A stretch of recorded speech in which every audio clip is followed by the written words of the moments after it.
Oh, this video is about your journals and how you journal. One of the things that's really important whenever you do research is to write things down so you don't forget.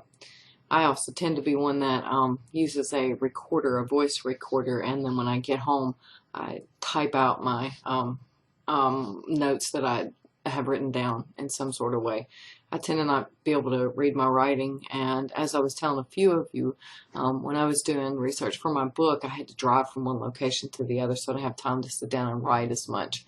But I would keep things in my head if I didn't write them down there, and then as I was driving from one place to another, I would talk to myself into my phone or into a video recorder, and then when I would get to a computer, I would write down the date, where I was, the location, a time, if that was an issue, and then I would write down what I said on my recording.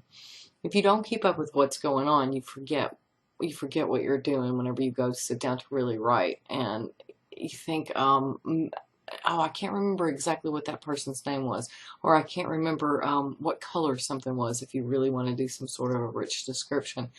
So when you're doing these journals, especially if you're in an observation and you're working on doing an ethnography, you may want to know about colors, you want to know about smells, you want to know about all of those things that are going on around you. So the best way to keep up with that is to write it down.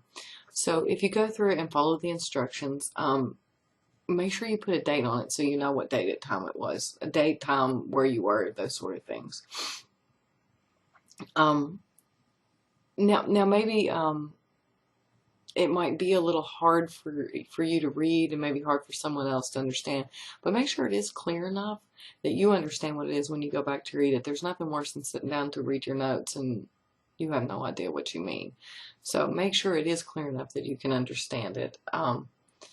You should always remember in your journal to ask a question. Ask questions that aren't answered. So as it says, your entries can and should raise a question about things that are left unanswered. So what about this? Wonder why this is where it is. Wonder why this person said this to me.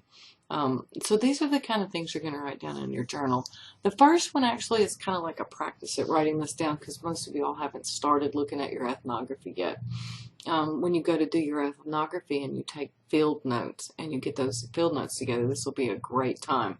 So basically when you turn in your next journal, you'll be turning in more of a field note, what you're doing out in the research. And always remember to tie back to what you've read so far.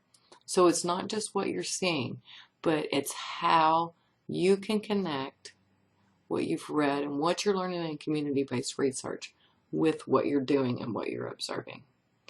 As always, if you have any questions, please let me know. I will get back to you ASAP. We can chat on the phone, however you want to handle that situation. See you later.